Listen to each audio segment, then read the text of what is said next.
kepada kita semua, sehingga pada pagi hari ini kembali kita bisa bertolabul ilmi.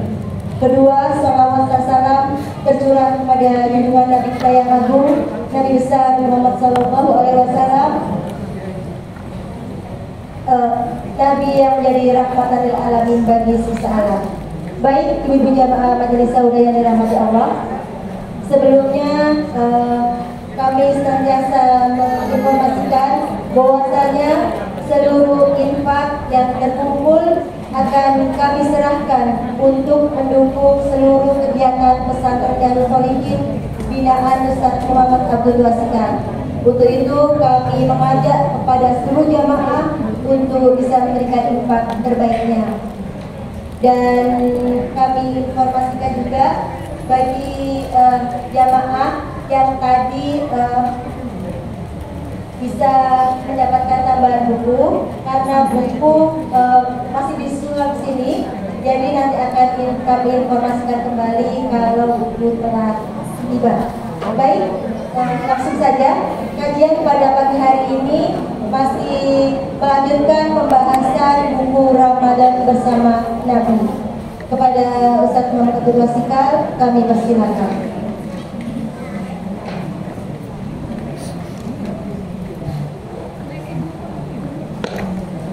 Bismillahirrahmanirrahim. Assalamualaikum warahmatullahi wabarakatuh. Alhamdulillah, nahmaduhu wa nasta'inuhu wa nastaghfiruh wa na'udzu billahi min shururi anfusina wa min sayyiati a'malina.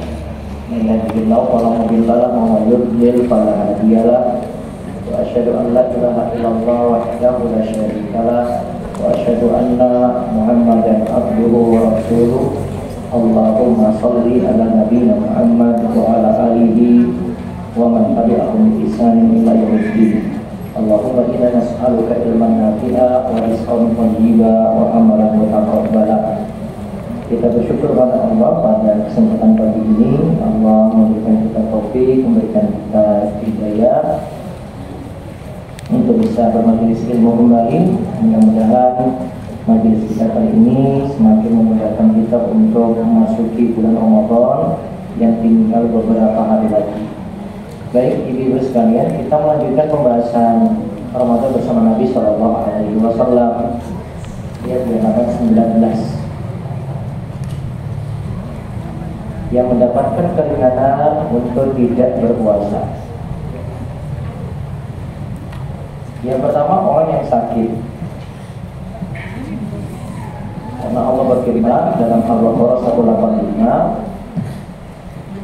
setelah Allah wajibkan tentang puasa Ramadan, wa man kana maridan aw ala safarin fa iddatun min ayyamin ukhra.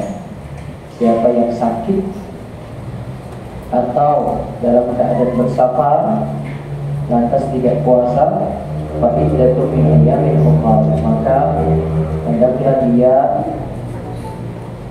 mengqadha puasanya di hari yang lain.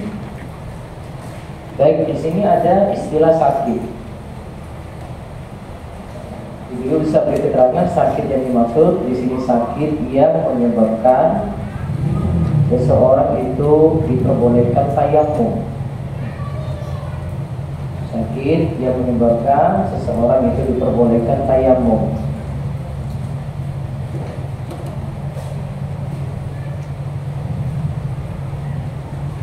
Tayamum itu sebabnya karena kita sulit menggunakan air, sehingga dalam kondisi itu diperbolehkan tayamum. Maka kalau kondisinya dapat seperti tadi, maka sakitnya itu dianggap uzur, boleh tidak puasa.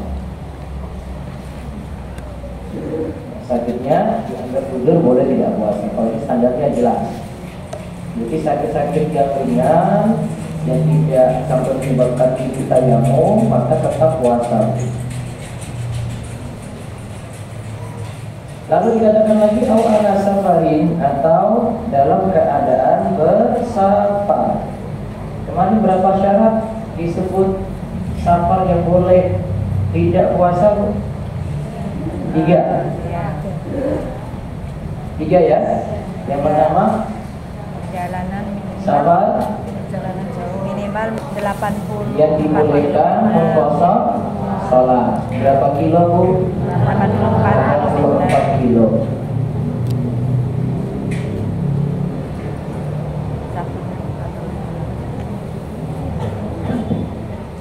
Jadi kan keluar dari batas Sleman ini,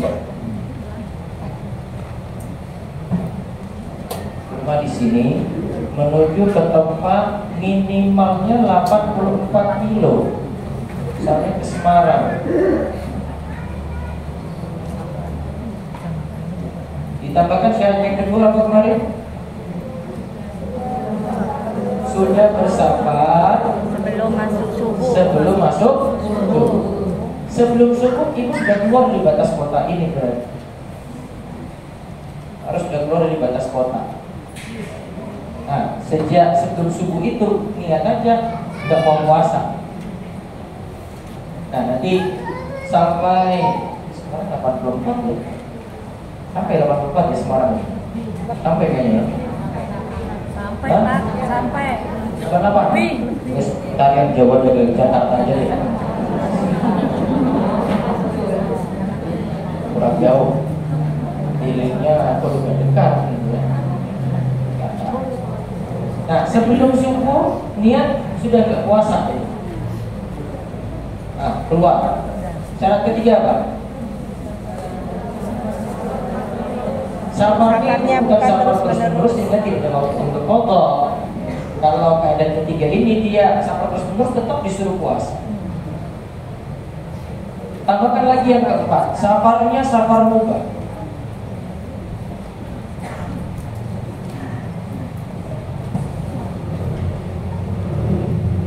Safarnya safar mubah, bukan tujuan maksiat.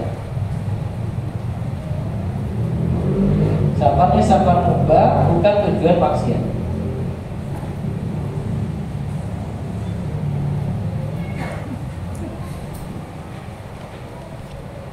Jadi ada orang yang maksiat ketika safar, ada yang tujuannya itu maksiat. Jadi bedakan antara maksiatnya saat safar dengan tujuannya untuk maksiat. Dan maksudnya adalah safarnya safar mubah, berarti safarnya bukan tujuan maksiat.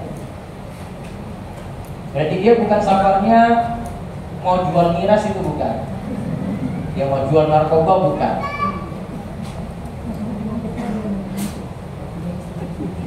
Bedakan kalau safarnya saat maksiat.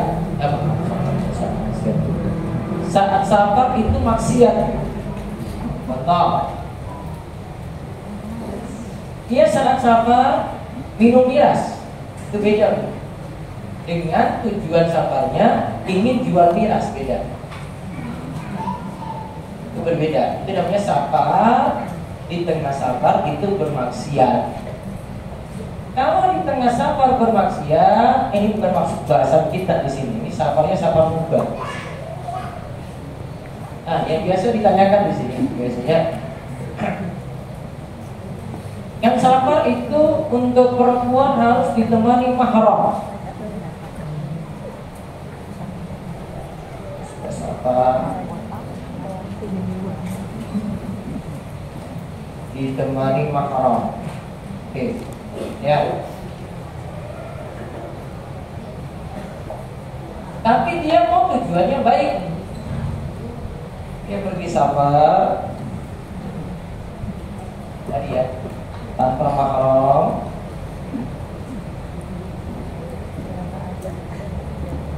Nah, di sini dia mau pergi tujuan baik.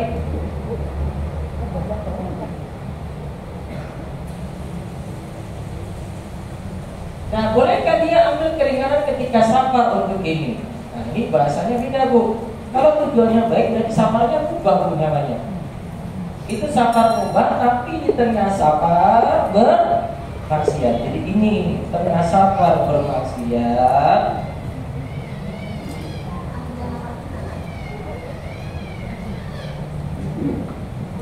Tujuannya baik, berarti apa? Safarnya mubah.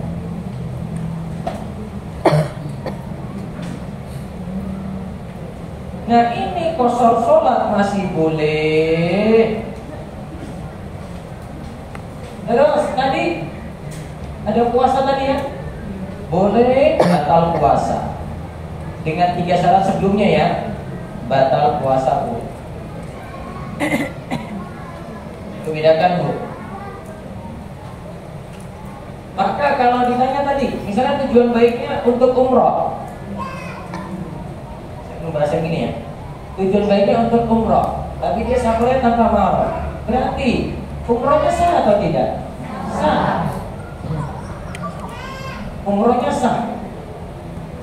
Selama umroh tadi dia boleh puasa sholat? Boleh.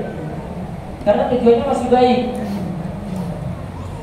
Kalau dia memilih sebelum subuh batal puasa, tidak puasa, bolehkah? Boleh. Bedakan ya. Nah nanti yang hukum umroh tanpa malam itu beda lagi Bu. Kapan-kapan baru dibahas. Ada perlu dijawab? Urusannya sudah terkait dengan puasa. Nanti ibu ambil pendapat tentang saya enak-enak aja lah, insyaallah.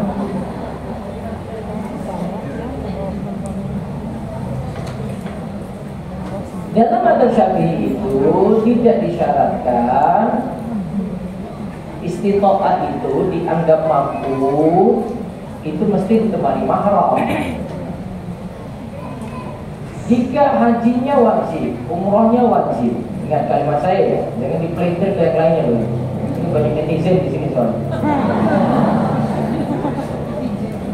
Jika hajinya wajib, ingat haji wajib berarti haji pertama Bu.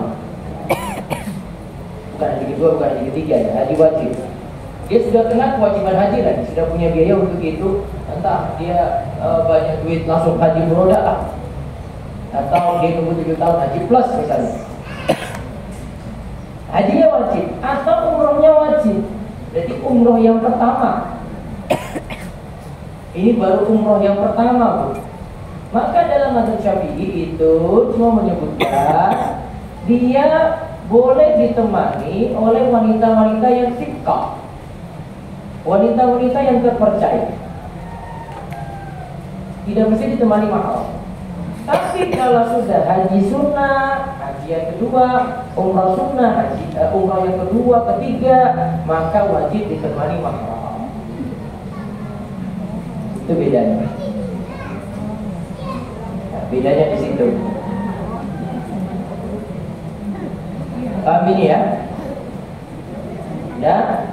Jadi kalau tadi misalnya dia safar tanpa mahram, boleh dia beli keringanan? Boleh. Lihat tujuannya baik enggak? Yang dilihat tujuan, bukan yang dilihat maksiat di tengah perjalanan. Kalau dianggap itu maksiat di tengah perjalanan, dianggap sebagai hal yang tidak boleh, mengambil keringanan kosong sholat, puasa. Oh, betapa banyak kita nggak bisa ambil keringanan untuk kosong sholat, puasa Bu. Masih main HP, kemudian ada maksiat di situ.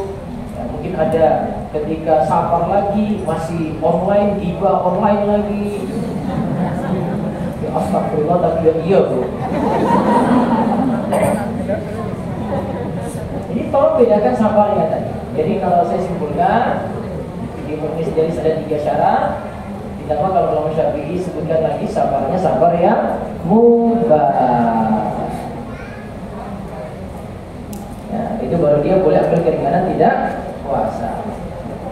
Baik, lanjut lagi yang kedua tadi, orang yang setelah orang yang sakit, orang yang bersabar. Kita sudah bahas tadi ya, berarti musafir dapat keringanan, boleh tidak puasa. Dalilnya sama dengan Al-Baqarah 185 di atas. Terus musafir punya pilihan boleh tidak puasa ataukah tetap berpuasa. Jadi terserah dia. Tapi dengan catatan dalam mazhab Syafi'i, kalau bersabar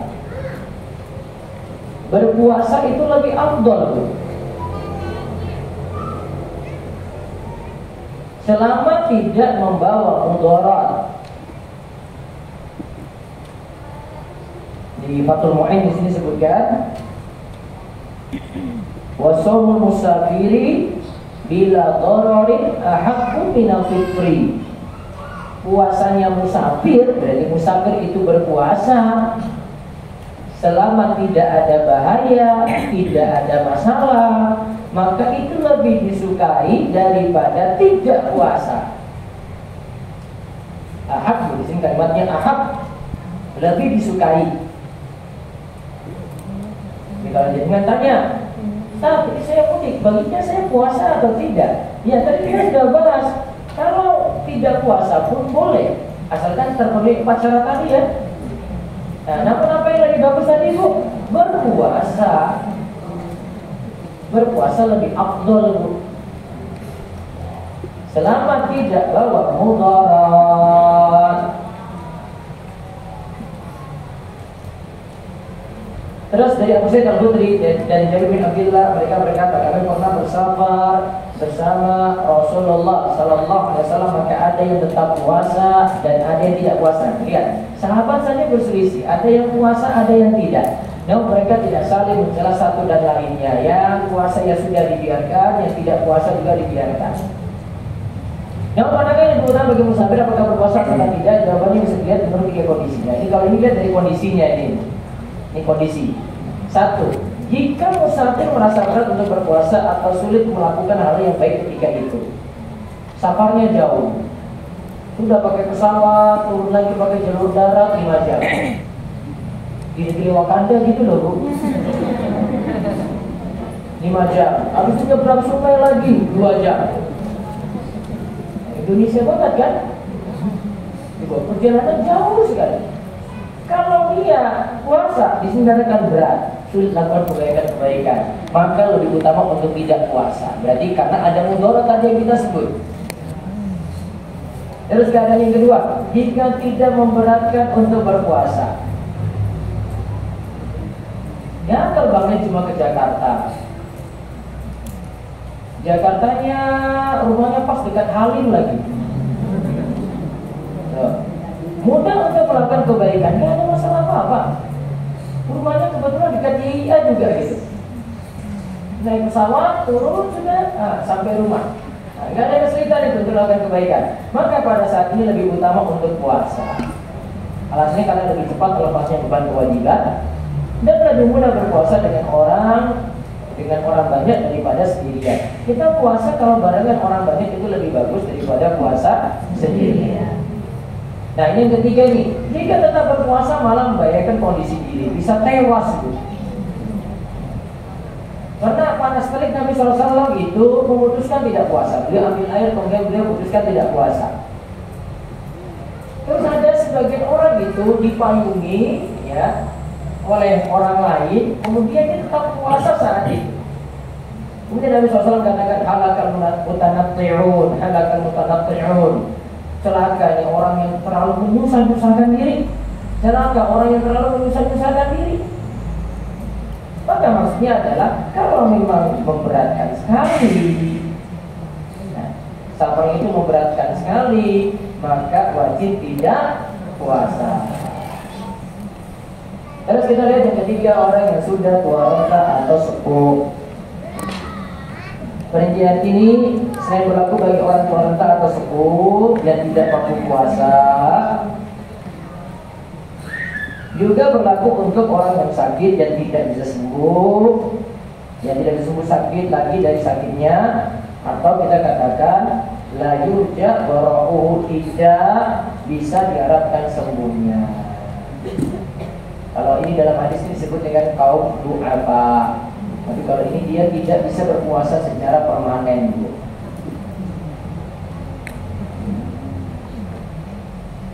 Nabi SAW itu pernah mengatakan hal tunsoruna wa turzaquna bi du'afaikum. Bukankah kalian itu ditolong, diberikan rezeki karena ada orang-orang yang susah di antara kalian? Kata saya saling di Bahjat Maulid, dia katakan karena orang yang lemah ini, dia kalau ibadah itu lebih bagus daripada orang yang sehat. Dia maunya lebih bagus, maka ketika dia berdoa itu lebih ikhlas, sehingga doa-doanya itu mudah terkabul. Maka karena ada kaum lemah di tengah kaum muslimin, kita itu mendapatkan pertolongan, kita juga mudah mendapatkan rezeki. Itulah keutamaan orang-orang lemah di tengah kaum muslimin. Maka jangan remehkan yang tua-tua gitu, sepuh-sepuh. Doa-doa mereka itu doa yang mustajab. Karena biasanya harapan mereka pada dunia itu sudah tidak mikir lagi. Apa baliknya sudah tidak mikir lagi. Oleh mudah-mudah mikir dunia terus, mikir diri terus. Kalau yang sudah sepuh nggak mikir-mikir itu lagi. Gimana saya bisa ibadah, gimana menghabiskan masa tua saya, gimana ke masjid, pulang masjid, sholat berikutnya masjid lagi, maghrib datang masjid lagi. Ibadahnya lebih kuat, imannya lebih kuat, doa-doanya lebih mustajab. Nah, dengan para ulama kesimpulan dari hadis tadi. Nah, balik ke yang sepuh, keluarin lagi, ini istilahnya adalah orang-orang yang tidak bisa berpuasa secara permanen. Orang-orang yang tidak bisa berpuasa secara permanen.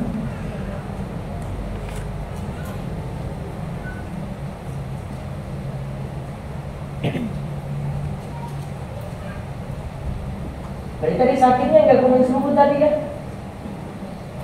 Dia tidak bisa berpuasa secara permanen. Yang sepuh tadi secara fisik disuruh puasa 1 jam saja sudah nggak kuat, tuh ingin minum lagi, ingin makan lagi. Maka itu tidak bisa berpuasa secara permanen. Tapi kalau dia masih ada kesempatan untuk puasa, nah, tidak masuk dalam golongan ini. Maka nanti kita tidak masukkan wanita hamil dan menyusui di sini. Nanti ada pembahasan sendiri nomor 4. Tentang mereka yang sepuh ini yang tidak kuat lagi puasa, Allah katakan wa 'alal ladzina yutiquna fidyatun ta'amun miskin. Bagi yang berat menjalankan puasa, maka hendaklah mereka di sini tidak puasa ya, tidak kuat lagi puasa, membayar fidyah. Yaitu fidyah itu apa? Memberi makan 1 orang miskin.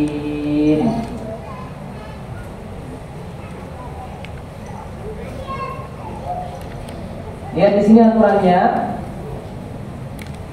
Ya, aturannya di sini memberi makan. Maka saya sarankan pakai tekstual ayat saja. Pakai memberi makan. Baiknya tidak kasih ke orang miskin uang. Kalau pakai makan saja, seluruh ulama sepakat, semuanya anggap sah. Tapi kalau serahkan ke orang miskin uang, sebagian ulama katakan sah, sebagian tidak. Maka lebih aman apa tadi? Makanan.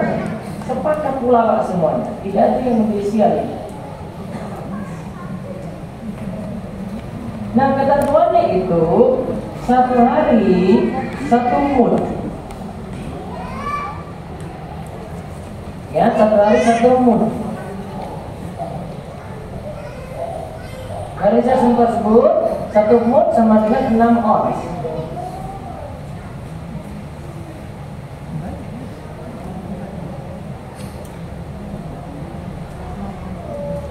Berasnya, ini kalau kita pilih beras ya. Berasnya milih yang apa Bu? Beras standar, bukan beras yang ibu makan. Ibu makan beras harga 30.000 gitu ya misalnya. Orang miskin gak biasa makan beras itu Bu. Nanti malah gak cocok di mereka. Yang penting standar beras itu tidak terlalu mahal, tidak terlalu murah. Ini beras standar Bu.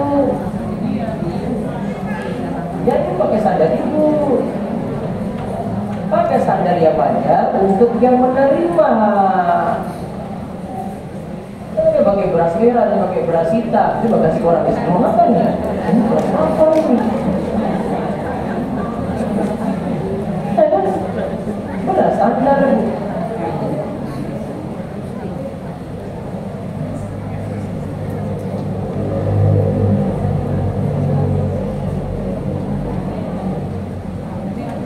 Ingat, 1 orang miskin 1 mud. Maka nggak boleh 1 mud ini dibagi 2. Oh ini ada orang miskin nih ya, kamu 3 ons ya, ini 3 ons, oh nggak bisa. miskin minimal 1 mud. Berapa tadi? 6. Kalau misalnya dia punya 30 hari, ini kan kita bicara orang sepuh ya, atau tadi yang 30 sepuh ya, berarti 30 hari. Nah, 30 kali 1 mud, berarti 30 mud. Berarti 30 kali 6, 18 kilo.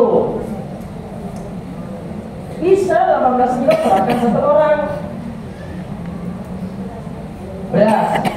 Bisa 18 kilo ini dikasih 10 orang. Kata masing-masing 1 kilo bisa. Kan sudah lebih daripada 1 mud kan? 1 orang itu kan boleh. Itu tidak masalah.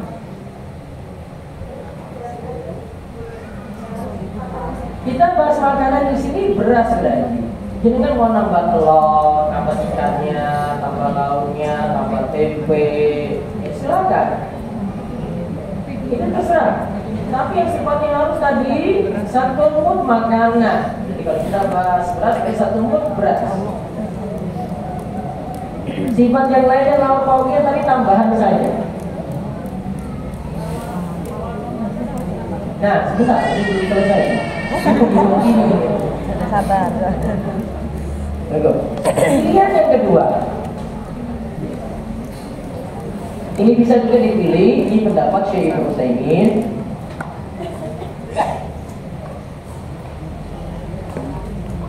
Beliau itu katakan 1 hari untuk kewajiban fidyah bisa diganti dengan 1 bungkus makanan. Itu bahasa Jawa saya ya. 1 bungkus makanan. Ingat 1 kali makan. Ibu gak disuruh 3 kali makan. Ibu emangnya makan tiap hari berapa kali? Nah, ada yang 2 kan, makanya gak sama kan? Ada yang 2, ada yang 3, ada yang ahluliyat lagi, nanti 1 kali makan, pagi ya malam nanti cuma buah saja. Ya, bukan ahluliyat namanya itu. Enggak harus 3 bu. Maka standarnya tadi 1 kali makan. Sekarang makanan ibu tahu ya. Ibu makan, coba makan gorengan sudah sarapan belum? Nah, kan perutnya beda kan? Bukan makan itu. Nanti saya makannya tidak sehat aja ya kan? Jadi nggak bisa gorengan saja, gorengan sama kresek aja nggak bisa walaupun ada esnya di situ. Nggak bisa. Pusat gorengannya 10.000 ini sudah sama dengan keras. Oh nggak bisa disuruh makan bu. 1 bungkus makan. Nah, nasinya ada, sayurnya ada, lauk pauknya ada kan? Ini jelas kan? Nah, ini jelas nih. Nah, ini lebih lengkap lagi, lebih maaf daripada tadi berarti. Tapi lebih mudah.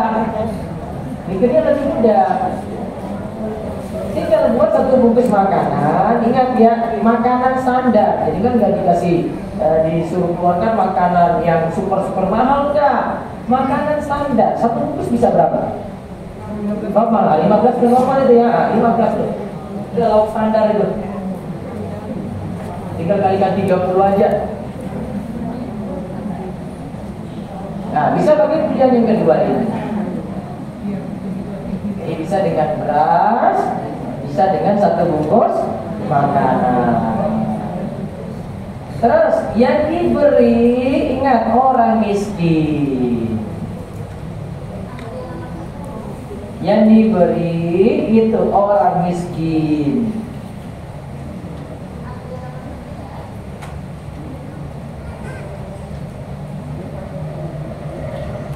Terus waktunya kapan? Nah, para ulama Syafi'iyah itu punya bahasan ini lagi.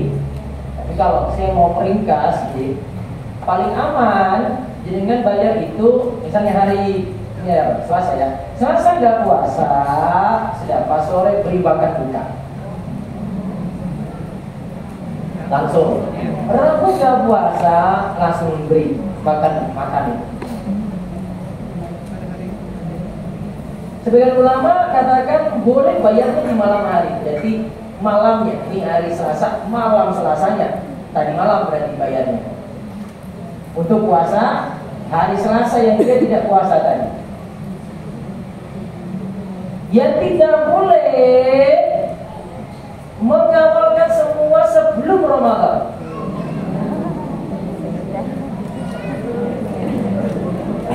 Ini tanggal 21 Sya'ban. Nah, saat ini ibu saya nggak puasa, Ustaz. Saya mau bayar dia sekarang. Besok sebulan penuh dia nggak puasa. Saya bayarkan sekarang, oh nggak bisa. Kenapa? Belum kena kewajiban. Kita nggak tahu besok dia masih ada atau tidak. Itu aja belum tahu, kenapa disuruh bayar itu ya? Belum kena kewajiban kok. Iya kan? Belum kena. Nah, bisa bayar tiap hari tadi, atau paling mudah dirapel saja paling akhir Ramadan. Bahkan bisa dibayar ba'da Ramadan, nggak masalah. Fidyah itu tergantung kelapangan rezeki saja.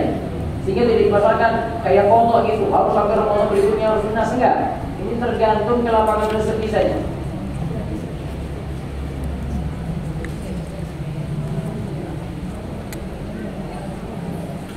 Udah ya, ini untuk orang yang sudah warta atau sepuh. Waktu ini tadi sudah jelas jumlahnya bagaimana, sunaikannya seperti apa. Ibu nggak mesti nyetor hal seperti ini langsung kepada lembaga zakat, enggak, takdir enggak. Ibu cari ada keluarga sendiri yang memang susah, beri dia video nggak masalah. Nah, ingat standar miskin itu, standar miskin adalah seluruh kebutuhan pokoknya nggak bisa terpenuhi. Misalnya dia punya kebutuhan pokok 10 ya, dia baru bisa penuhi 1, ada yang bisa 2, ada yang bisa 3, ada yang bisa 4, ada yang bisa 5, sampai 9. 10 nggak bisa. Ada yang 1 yang belum. Itu namanya miskin. Kalau standar miskin ini jelas di sini. Nah sekarang untuk wanita hamil dan menyusui. Wanita hamil dan menyusui. Nah, dilihat dari hadis Anas bin Malik radhiyallahu anhu, Rasulullah sallallahu alaihi wasallam bersabda, "Innallaha wa du'a 'alal musafir nisfa sholati wa shawma wa 'an qabla wal mudhi." Sesungguhnya Allah meringankan separuh sholat dari musafir. Berarti musafir boleh qasar sholat. Juga puasa dari wanita hamil dan menyusui. Jadi wanita hamil dan menyusui dapat keringanan. Namun saran saya, ibu hamil dan menyusui baiknya coba dulu puasa. Coba dulu puasa. Coba lihat dari sisi kesehatannya, mengkonsumsi apa nanti biar kuat. Jadi dia coba dulu. Gak langsung putuskan tidak puasa. Lihat kata Syekh Muhammad Shalih Al-Utsaimin di sini.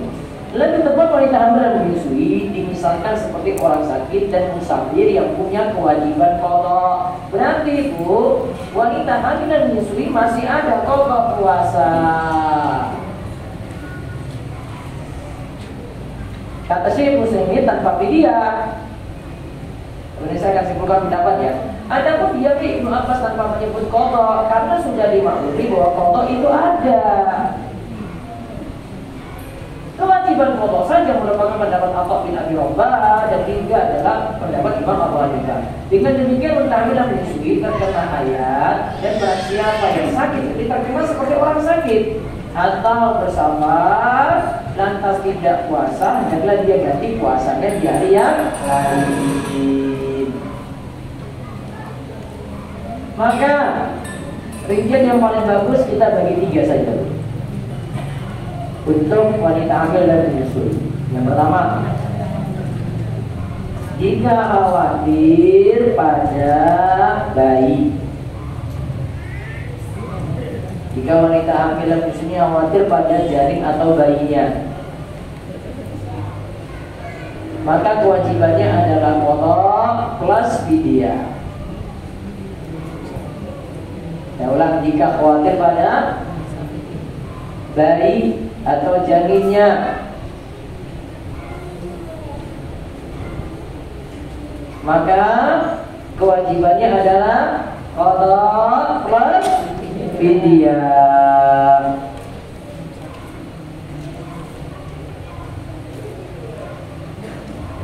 Kewajibannya qada plus fidyah.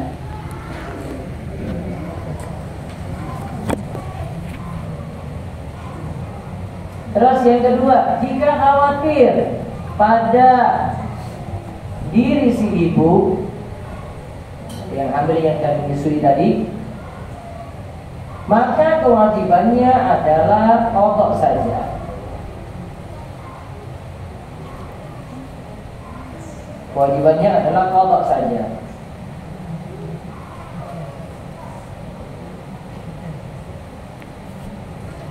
Ingat, nomor 1 dan nomor 2 ini kesamaannya masih punya qada. Namun yang ketiga,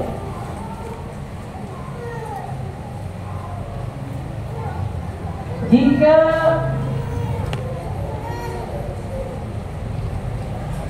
hutang puasanya terlalu berat,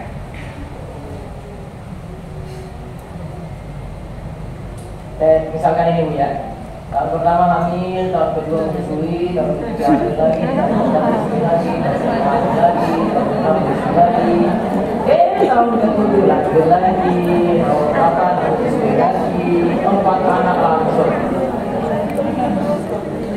4 kali 8 ya, 8 tahun berarti setiap Ramadan enggak sempat puasa, enggak kuat. Berarti utang 240 hari. Maka kalau keadaan seperti ini masuk ketiga saja Bu, cukup bayar fidyah. Cukup bayar fidyah. Ini didapati dari fatwa Syekh Ibnu Taimiyah yang lain. Nah, cukup bayar fidyah. Tapi bagi ibu yang sudah ngatur jarak kehamilan, masih ada kesempatan untuk qada, saran saya tetap qada. Misalnya anak pertama, punya anak nanti 5 tahun lagi lah, 10 tahun lagi nih, misalnya. Berarti ada jarak Bu. Walaupun 2 kali Ramadan dia nggak puasa, kan cuma 60 hari. Bayarnya nanti bisa totalnya Senin Kamis, Senin Kamis, Senin Kamis, Senin Kamis. Namun niatannya apa? Nah, seperti itu untuk puasa wanita hamil dan menyusui. Sekarang kita bahas rukun puasa. Rukun puasa. Rukun atau waktu puasa ini berarti Ibu bisa catat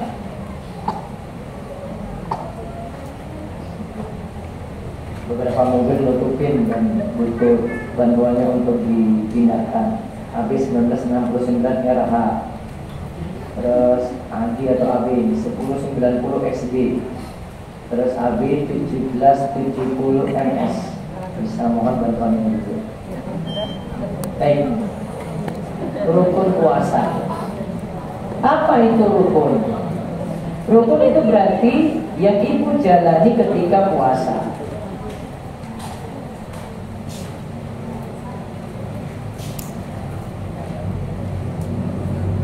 Dan di sini hukumnya wajib. Apa yang ibu jalani ketika puasa dan hukumnya wajib? 1. Imsak, menahan diri dari melakukan berbagai pembatal puasa. Apa saja pembatal puasa? Nanti kita akan bahas. Kemudian yang kedua, berniat. Yang kedua adalah berniat.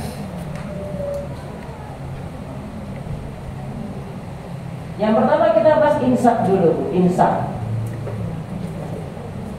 Tentang kewajiban imsak, Allah berfirman, wa kulu washrabu hatta yatabayyana lakum al-khaytul abyadu min al-khaytil aswadi min al-fajri thumma atimus siyama ilal lail. Makan dan minumlah hingga terang bagimu benang putih dari benang hitam, yaitu terbit fajar subuh. Kemudian sempurnakanlah puasa sampai datang malam, yaitu berpuasalah sampai maghrib. Al-Baqarah 187. Yang dimaksud dari ayat adalah terangnya siang dan gelapnya malam. Bukan yang dimaksudkan benang secara hakiki. Kata dia sebut benang putih dan benang hitam. Maka di antara para sahabat ini orang Arab, maka dia pahami tekstual.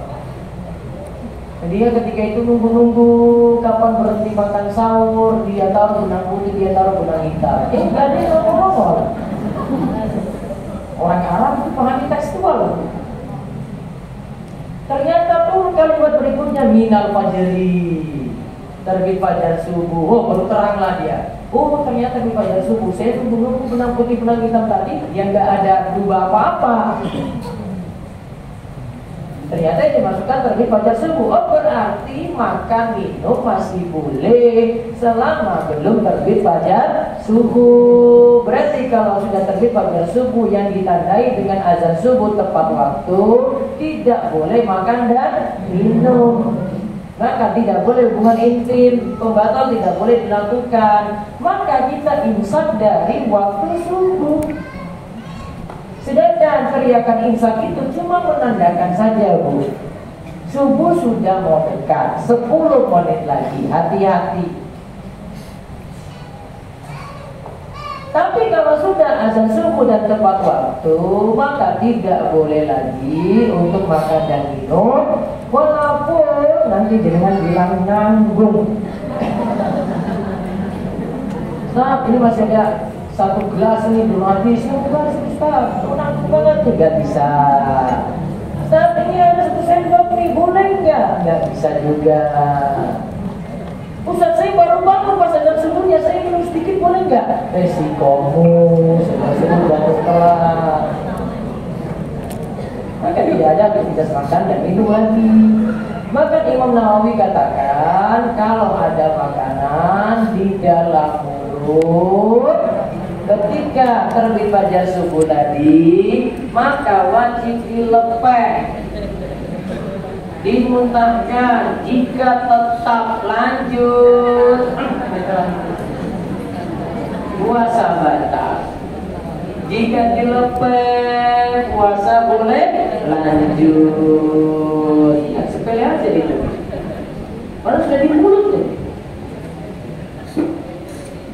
Ada tuh perintah berniat itu berdasarkan hadis Umar bin Khattab. Rasulullah Shallallahu Alaihi Wasallam bersabda, "Innamal a'malu binniyat." Sesungguhnya setiap amal tergantung pada niatnya. Terus niat puasa harus ada untuk membedakan dengan menahan lapar lainnya. Karena orang ada yang nggak makan, nggak minum, karena memang dia nggak mau makan minum, atau memang nggak ada duit, Bu. Maka ini bukan berpuasa namanya. Puasa harus dengan niat. Niatnya mau apa? Mau ibadah. Nah, baru masuk. Juga untuk membedakan, niat ini untuk membedakan mana puasa fardu, mana puasa sunnah, puasa wajib, mana puasa sunnah. Namun letak niat adalah di hati, bukan di lisan. Imam Nawawi berkata, yasiru sawma illa biniyati wa mahallu al-qalbu wa la yushtaratu nutqu bila khilafin. Tidak sah puasa seorang kecuali dengan niat. Letak niat adalah dalam hati, dan syariatkan untuk, tidak disyaratkan untuk diucapkan. Dalam masalah ini tidak terdapat perselisihan di antara para ulama. Namun Imam Nawawi lanjutkan, ulama Syafi'iyah itu memilih pendapat niat itu disunahkan dilafazkan. Maka mayoritas kaum muslimin Indonesia itu baca nawaitu shauma qawli dan ada ibadah syahri Ramadan al-lisan billahi ta'ala. Dan itu biasanya dibaca pada malam hari. Nah, untuk puasa wajib pada bulan Ramadan harus ada niat pada malam hari. Ingat, niat harus ada setelah tenggelam matahari sampai terbit fajar subuh. Bisa nggak malam hari nggak ada niat? Bisa. Dia tidurnya atau tidak sadar, dia belum siuman dari jam 5 sore sampai jam 6 pagi. Berarti dia tidak dapati waktu malam namanya. Dia tidak ada kesempatan malam hari untuk berniat. Maka kalau tidak ada kesempatan malam hari untuk berniat, dia tidak boleh puasa. Karena malam tidak dapat kesempatan untuk berniat. Kecuali nanti untuk puasa sunnah. Kalau puasa sunnah boleh niatan dari pagi hari. Nabi SAW itu pernah masuk dalam rumah, dia tanya makanannya ada atau tidak. Oh nggak ada. Nabi nggak marah-marah bu. Bila dengan bapak-bapak zaman ini kan, oh hancur itu rumah itu. Nabi SAW sudah, kalau gitu saya puasa aja. Suatu hari Nabi puasa, kemudian ada makanan enak datang, hais itu makanan enak di masa Nabi SAW. Itu datang, terus Nabi bilang, mana haisnya sini, saya makan. Maka beliau batalkan puasa ini. Jadi kadang Nabi mulai puasa dari pagi hari, kadang beliau puasa sunnah tapi beliau batalkan. Jika niatnya dilakukan sebelum tenggelamnya matahari maka tidaklah sah. Harus niatnya di malam hari setelah matahari tenggelam. Begitu pula jika berniat setelah fajar subuh, terbit fajar subuh juga tidak sah. Kewajiban berniat ini pada malam hari ini berdasarkan hadis dari Ibnu Umar, dari Hafsah istri Nabi Sallallahu Alaihi Wasallam. Nabi Sallallahu Alaihi Wasallam bersabda, "Man lam yujmi isyam qabla al-fajr fala siyama lahu." Barang siapa yang tidak berniat sebelum fajar subuh, maka puasanya tidak sah. Maka harus ada niat di malam hari.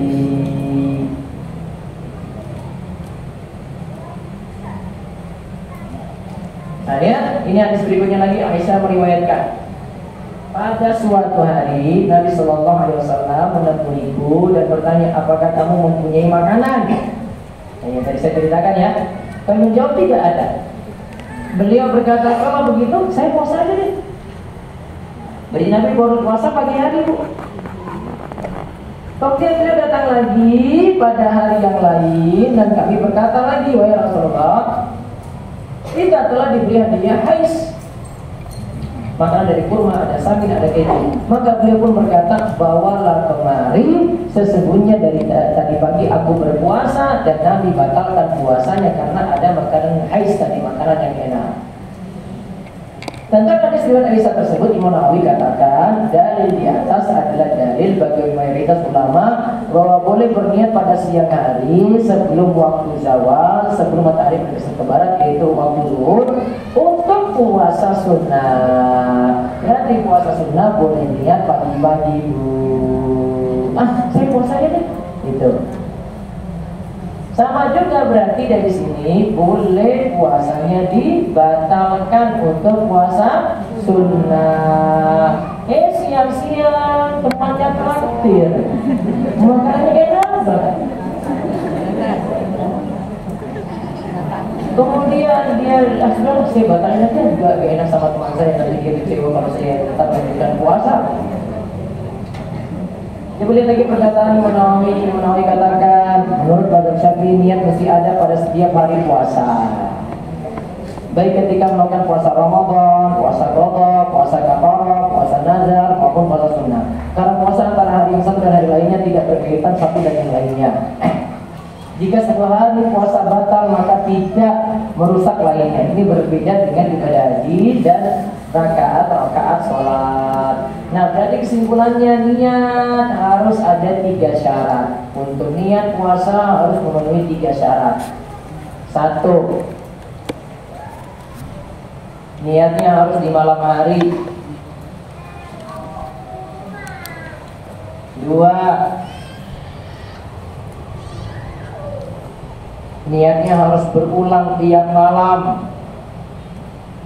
Hari malam pertama niat, malam kedua niat lagi, malam ketiga niat lagi, malam keempat niat lagi, seterusnya. Yang ketiga, niat puasa Ramadan harus disebutkan atau harus ditentukan.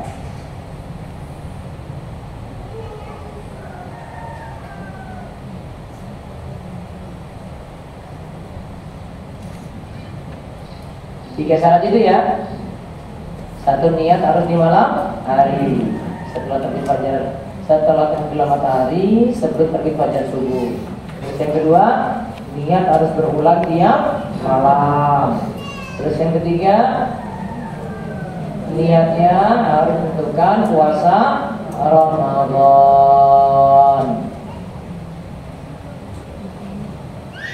Dan nanti untuk puasa wajib yang kemarin saya sebutkan, ada berapa kemarin puasa wajib? 4 ya. Puasa Ramadan, ada puasa Ramadan, ada puasa Nazar, ada puasa kafarat ya. Nah, 4-4-nya ini sama. Mau qadha puasa juga kayak gitu. Mau qadha puasa, niatnya harus ada di malam hari. Gak bisa pagi-pagi jam 7. Saya berutang bayar utang puasa aja deh. Oh, gak bisa.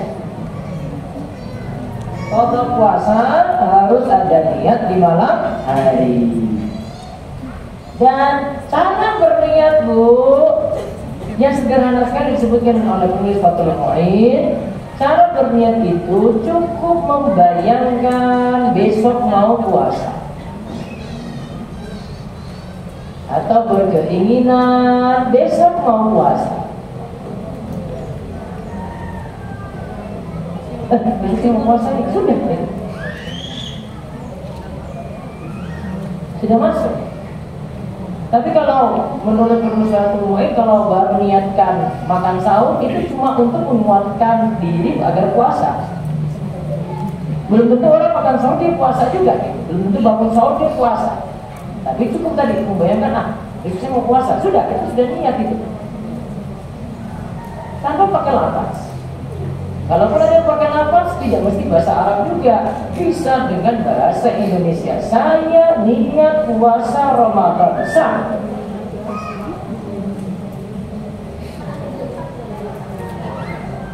Lalu bahasa berikutnya pembatal puasa. Ingat, pembatal puasa ini menjadikan puasa batal kalau memenuhi 3 syarat. Kalau memenuhi 3 syarat. 1, sudah punya ilmu.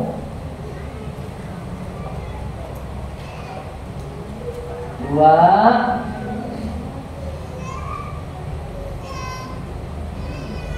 dalam keadaan ingat. 3, atas pilihan sendiri, bukan dipaksa.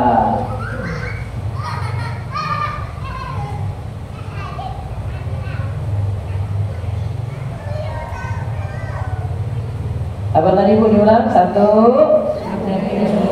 nah, dia sudah memiliki ilmu. Berarti kalau tidak tahu, tidak masuk di sini. Tapi umumnya ingat ya, hal-hal yang sudah semua orang tahu, kita nggak bisa ditolerir, Bu. Kalau siang hari dia minum, terus dia baru ada yang ingat, kamu minum pas puasa? Oh, minum batal kok? Saya nggak tahu. Oh, itu nggak mungkin. Sudah malu kita gini di darurat, sudah dipastikan orang-orang tahu. Mungkin ada orang yang baru masuk Islam, tinggal di pelosok, gak ada ustadz untuk tempat bertanya, gak ada sinyal lagi. Gak ada sinyal sih masih bisa. Gak ada tempat untuk bertanya. Dia baru tahu tingkatnya tadi, kamu puasa kok minum? Ini bakal ya? Terus saya baru tahu, astagfirullah. Baru. Terus yang kedua tadi apa? Dalam keadaan ingat. Jadi dalam keadaan lupa tidak batal. Makan dalam keadaan lupa tidak batal. Minum dalam keadaan lupa tidak batal. Hubungan intim dalam keadaan lupa tidak batal. Mungkin ini di Wakanda, aku nggak tahu ada manusia kayak gitu atau enggak gitu. Sudah dilakukan baru astagfirullah, kita lupa ya. Lupanya bareng lagi berdua. Kalau lupa tidak batal. Terus yang ketiga apa? Atas pilihan sendiri, bukan dipaksa. Jika ada yang paksa dia sambil ngancam, kamu mau batal nggak? Sambil todong bisa tuh, awas kalau kamu nggak batal, siap-siap. Dia paksa berarti dipaksa. Kalau dipaksa tidak batal. Apa saja pembatalnya? 1, tadi kan disebut menahan diri dari pembatal puasa. 1, makan dan minum dengan sengaja. Yang dimaksud makan dan minum sebagai pembatal puasa adalah segala hal yang sudah ma'ruf dikenal dengan sebutan makan dan minum, yaitu memasukkan zat makanan ke dalam perut atau lambung, dan hal tersebut dapat menguatkan tubuh atau sifatnya mengenyangkan. Berarti 2 poin di sini, Bu. 2 poinnya apa? 1, ada sesuatu yang masuk ke dalam sampai lambung. Terus yang kedua, pengaruhnya kenyang.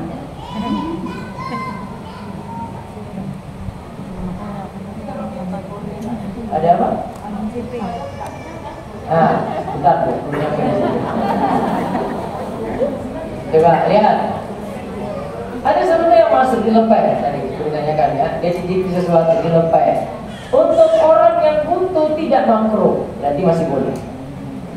Ingat kalimat saya. Orang yang butuh. Jadi kalau orang bukan urusan dapur kok tiba-tiba masuk dapur dia cicipi sendiri. Orang yang butuh. Yang orang yang butuh dia masak. Kok suaminya masuk dalam coba. Ngapain dia itu? Bukan urusan dia. Jadi lebih mungkin ya. Ada sesuatu yang cuma dimasukkan saja tidak punya pengaruh. Misalnya ibu ketika hidup kesumbat, terus pakai apa? Nah ini alat termasuk kan? Nah dia tidak punya pengaruh ke lambung. Kalau ada pengaruh itu cuma sedikit saja, dimaafkan. Tidak batal. Ambil korek kuping siang hari. Pengaruh ke lambung, Bu? Tidak. Enggak batal. Walaupun dalam mazhab Syafi'i itu batal. Kenapa batal? Karena ini dianggap jauh. Enggak boleh. Namun pendapat Nil, saya pun di dalam mazhab Syafi'i itu saat puasa terus jari masuk ke dalam anus, ya, batal. Ini pendapatnya loh. Ada argumen untuk bantah pendapatnya. Tetes mata, kenyang pengaruhnya tidak, maka tidak batal. Penderita asma pakai apa, Bu? Ada sesuatu ya, itu juga tidak punya pengaruh kuat ke lambung, tidak batal.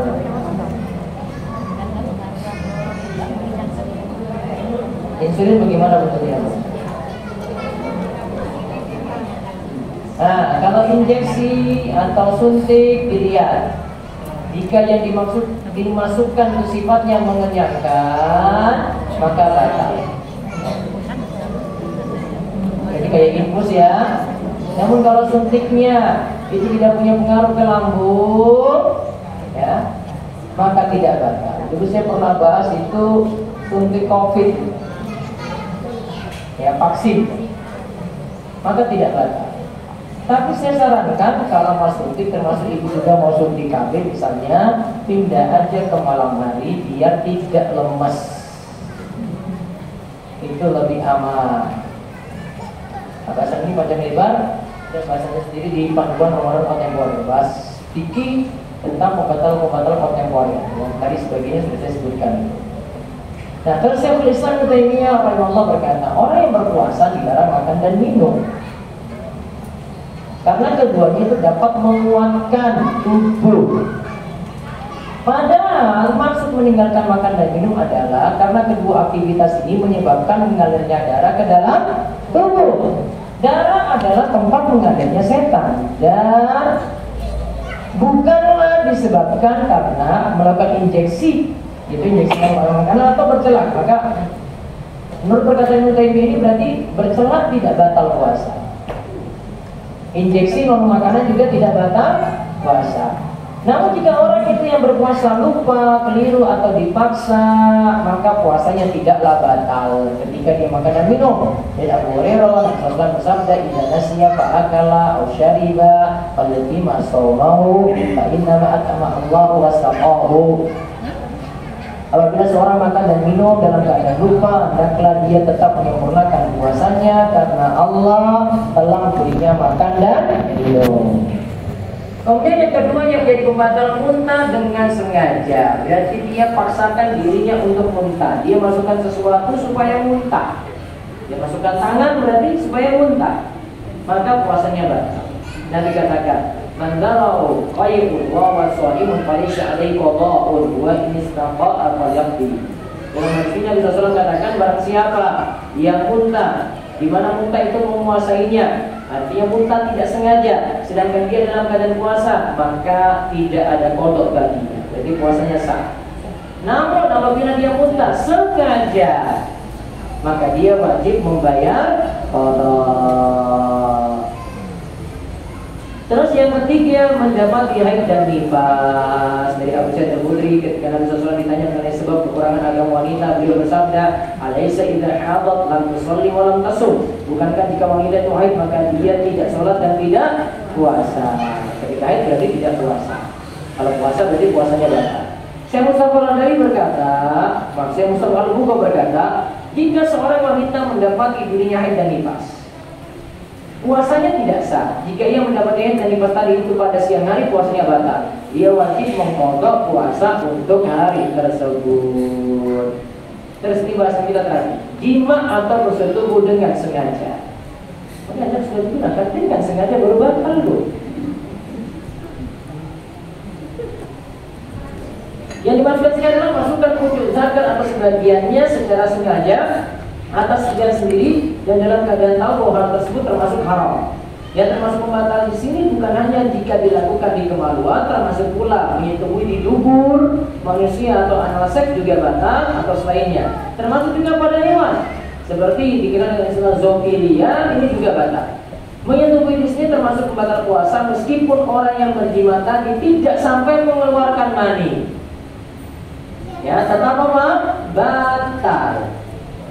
Jika jima dilakukan dalam keadaan lupa dan tidak mengetahui bahwa hal tersebut haram, maka puasanya tidak batal sebagaimana pembahasan tentang pembatal puasa berupa makan, yaitu makan tanpa sengaja atau karena lupa tidak batal. Coba kita lihat dalilnya dalam masalah ini, kenapa bersetubuh siang hari bulan Ramadan itu batal. Ayat, "Uhilla lakum lailatas shiyam rafatu ila nisaikum kunna libasul lakum wa antum libasul lahun alimallahu annakum kuntum taqtanuna anfusakum wa laba 'alaikum wa ankum fal'ana bashiruhunna wabtaghu ma kataballahu lakum wa kulu washrabu hatta yatabayyana lakum al-khaytul abyadu min al-khaytil aswadi min al-fajri thumma atimu siyama ila al-lail wa la tubashiruhunna wa antum 'akifuna fil masajid tilka hududullah wala taqrabuha kadzalika yubayyinullahu ayatihi lin-nasi la'allahum yattaqun." Dihalalkan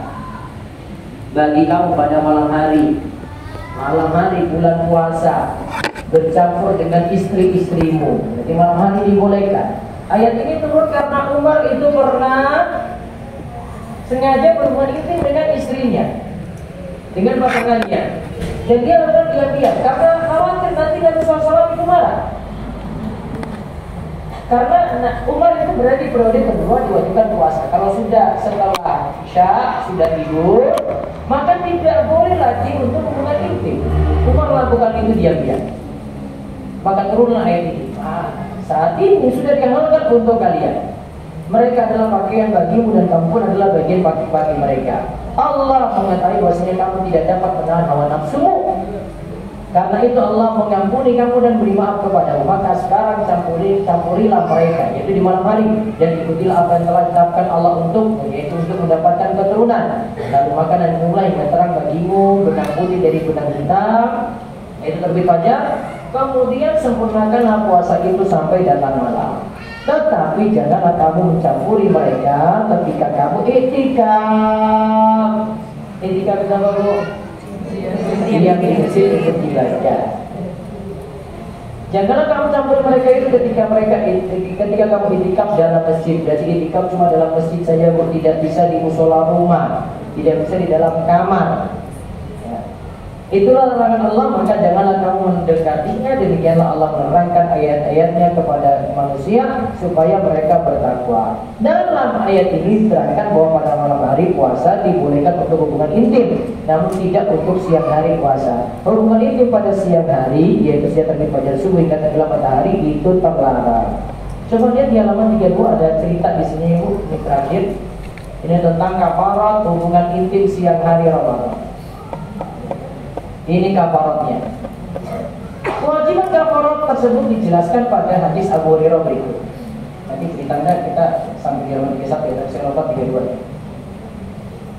Suatu hari kami pernah duduk dekat Nabi SAW. Kemudian datang seorang pria menghadap beliau. Orang itu mengatakan, "Wahai Rasulullah, celaka aku."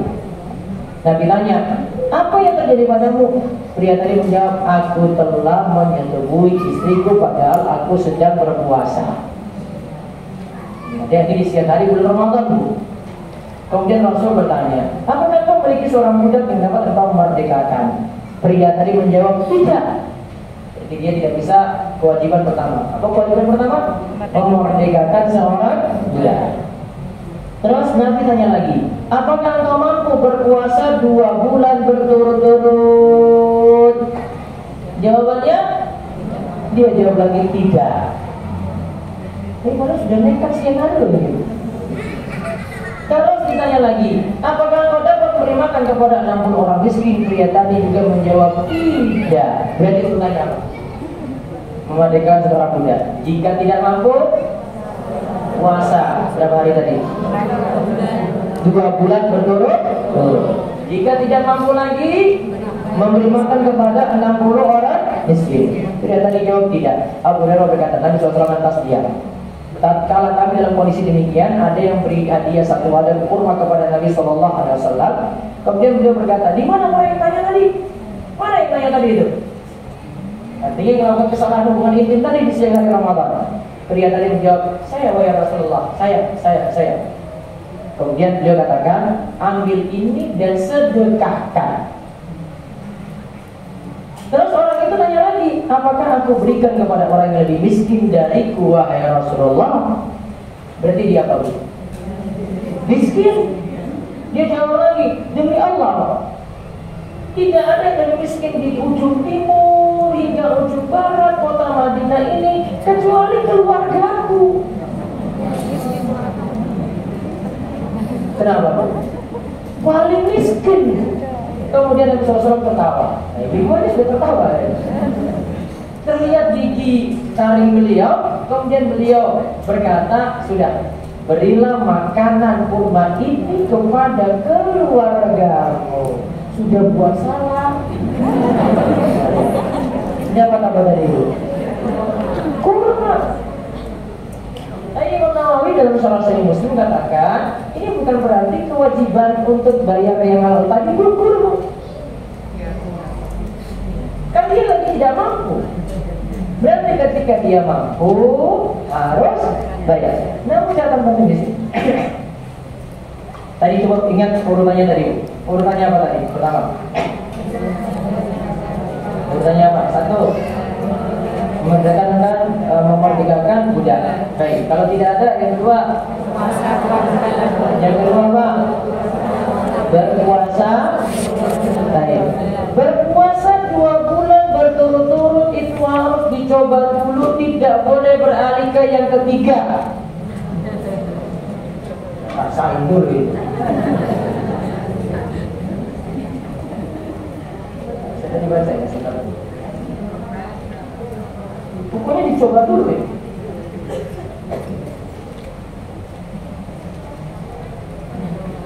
Dia coba 2 bulan berturut-turut pokoknya. Kecuali, nah ini kalau di pertemuan disebutkan kecuali dia sakit, dia sudah sepuh, nggak bisa, baru beralih ke yang ketiga. Yang ketiga apa? Memberi makan kepada 60 orang miskin. Ini zaman ini nih orang beralih langsung ke yang ketiga. Bu, itu gak buat kapok namanya.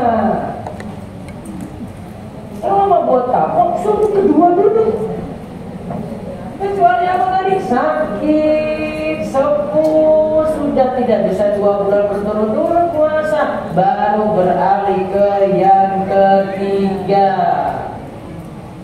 Catat itu Bu, biar gak nekat-nekat di bulan Ramadan.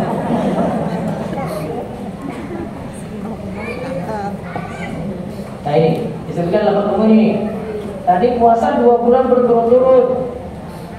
Jika dia tidak mampu kuda tadi kan, lalu dia memberi makan kepada 60 orang miskin atau orang fakir. Jika dia tidak mampu puasa karena sudah sepuh atau karena sakit, baru dia boleh memberi makan kepada 60 orang miskin. Jadi harus puasa 2 bulan berturut-turut. Itu hukumannya. Dan kalau orang ngerti yang ketiga langsung dia bilang, waduh saya nggak kuat, ya, waduh saya sudah nggak kuat lagi. Padahal masih kuat itu. Itu hukuman baginya, dia harus berpuasa 2 bulan berturut-turut. Sekarang siapa yang jalan? Suami atau istri? Nggak ada.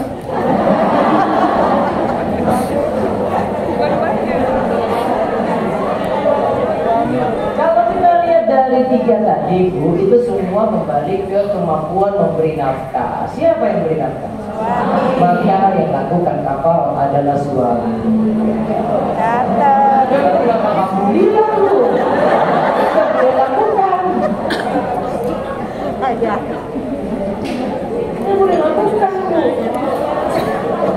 Dosa. Ingat dosa. Ini sudah bikin kafarat.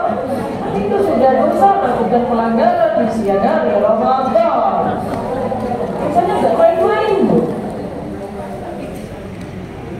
Baik, itu saja yang kita bahas. Nanti sekalian kita bahas di pertemuan nanti tanggal 28 insya Allah. Baik, ada pertanyaan. Apa tanda orang yang ibadah Ramadannya diterima oleh Allah? Jadi lebih baik setelah Ramadan itu tanda puasanya diterima. Apakah jika kita melakukan amalan sunnah di luar Ramadan dengan kualitas lebih sedikit? Amalan sunnah ya, maka tidak masalah, pasti amalan sunnahnya itu turun. Tapi amalan wajib nggak boleh turun, nggak boleh ditinggalkan. Itu kalau pada Ramadan. Bagaimana sebaiknya saat kita batal sholat dan kita berada di tengah-tengah sholat yang penuh karena ada larangan melewati tempat orang kita sholat? Boleh lewati orang yang sholat kalau itu di tengah-tengah sholat Bu. Bu, lihat ini ada orang ya, itu batal di sini. Ini ada orang sholat, lewati sholat itu boleh. Dia nggak boleh lewati imam. Bukan boleh dilewati. Kosong, itu lewat sini, mau ke sana, boleh. Yang nggak boleh lewati apa? Imam. Nggak boleh dilewati, yang boleh dilewati sama-sama. Ini dilewati sampai sana. Ini depannya dilewat karena darurat. Ini sudah full semua, ini lewat mana lagi coba? Batal ya, ya kan? Mana yang lebih utama dikerjakan, apakah sholat di masjid atau qobliyah saat iqomah? Tinggal berapa saat dan hanya memungkinkan untuk satu pelaksanaan. Berarti langsung qobliyah saja, tahiyatul masjid dimasukkan dalam niat qobliyah. Cukup niat qobliyah, tahiyatul masjid sudah masuk Bu. Kalau puasa di bulan Syawal bagi wanita dan dia juga pilih puasa sunnah Syawal, maka yang didahulukan pokok dulu baru puasa Syawal. Bolehkah niatnya 2 kali biar dapat pahala kedua-duanya? Tidak bisa Bu. Kondisi hamil muda saat Ramadan baru usia 2 minggu dan si ibu belum doyan makan dalam sehari tidak makan, berdampak ibunya lemas karena tidak ada nutrisi. Ini harus qada saja atau tidak? Berarti khawatir pada ibu ya? Berarti cuma bayar qada saja. Baru saja saya mendapatkan bagian warisan orang tua berupa uang tunai. Apakah zakatnya setorkan langsung atau menunggu saat bulan Ramadan atau harus genap 1 tahun? Ingat, kalau ibu punya kebiasaan bayar zakat, gabungkan harta waris tadi ke harta saat bayar zakat. Misalnya dapatnya di bulan Sya'ban ini ya, ibu kebiasaan bayar zakat bulan Syawal, kebiasaan bayar zakatnya bulan Syawal, maka uangnya baru masuk di bulan Sya'ban digabungkan dengan bulan Syawal, bayarnya sekaligus di bulan Syawal saja sesuai dengan kebiasaan ibu bayar zakat. Namun kalau belum punya kebiasaan bayar zakat, berarti nunggu 1 tahun dulu. Kalau uangnya masih di atas 5 juta sesuai dengan hisab perak, maka baru bayar zakat. Jika tidak mencapai seperti itu, tidak ada kewajiban bayar zakat lagi. Jadi uangnya sudah habis. Banyak masjid besar mengadakan program itikaf 10 hari terakhir di bulan Ramadan untuk akhwat. Saya seorang janda, bolehkah ikut itikaf di masjid sedang masjid tersebut cukup jauh dari rumah saya? Selama bukan safar masih boleh ya Bu ya? Selama bukan safar masih boleh. Kalau safar maka harus ditemani mahram. Orang tua saya Nasrani dan seringkali meminta saya mudik tanpa mahram karena suami bekerja. Karena berbeda akidah jadi sulit dipahamkan bahwa saya tidak boleh safar tanpa mahram.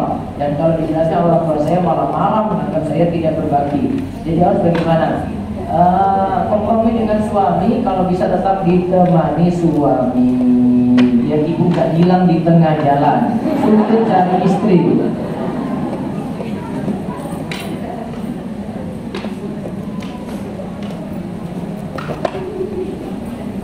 Saat ini saya bekerja di perusahaan manufacturing sebagai bisnis analisis, tidak berhubungan langsung dengan pembuatan produk. Baru-baru ini saya mengetahui bahwa salah satu produk yang memiliki ingredients yang berbeda dengan yang tercantum di izin edarnya.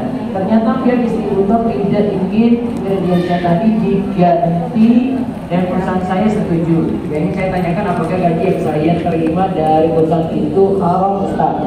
Kalau ibu bekerja benar-benar sesuai prosedur, ibu bekerja amanat, maka kesalahan tadi adalah kesalahan perusahaan, bukan kesalahan ibu. Dan ibu halal dari Allah. Jika ada waktu masih lebih afdal sholat fajar di rumah atau di masjid, tergantung iqamahnya Bu.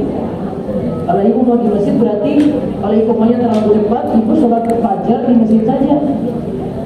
Gimana dengan akad saat menyerahkan makanan kepada orang miskin? Apa perlu dilapaskan sehingga orang miskin tahu? Tidak perlu. Ibu cukup serahkan niatannya ibu. Ibu misalnya bayar fidyah ya, ibu niatin bayar fidyah, serahkan ke orang miskin. Orang miskin ini tidak mesti tahu ibu bayar apa. Kayak zakat kayak gitu Bu. Ibu punya harta zakat yang mesti dikeluarkan. Ibu kasih ke saudara misalnya yang miskin. Saudara nggak mesti tahu itu harta apa. Bahkan kalau saudara itu tahu Bu, ini harta zakat, mungkin kadang dia merasa bagaimana nih Pak, saya kayaknya direndahkan oleh saudara saya sendiri. Nah kalau sikap seperti ini ada, maka baiknya tidak perlu diberitahu. Bagaimana dengan sholat sunnah wudu? Cukup di dalam batin, saya ingin sholat sunnah wudu sudah sah. Baik, ada yang tanya langsung? Ya sudah banyak. Sudah ya, cukup. Baik, nanti masih pembahasan ini lagi. Bagi yang belum nanti bukunya ada usulan itu, kita masih bahas amalan bersama nanti sampai selesai karena masih ada amalan sampai Ramadan ada di buku ini insyaallah. Baik, demikian kita cukupkan. Insyaallah besok aku ada kajian di Sekar Kedaton, nanti bahasanya 24 jam di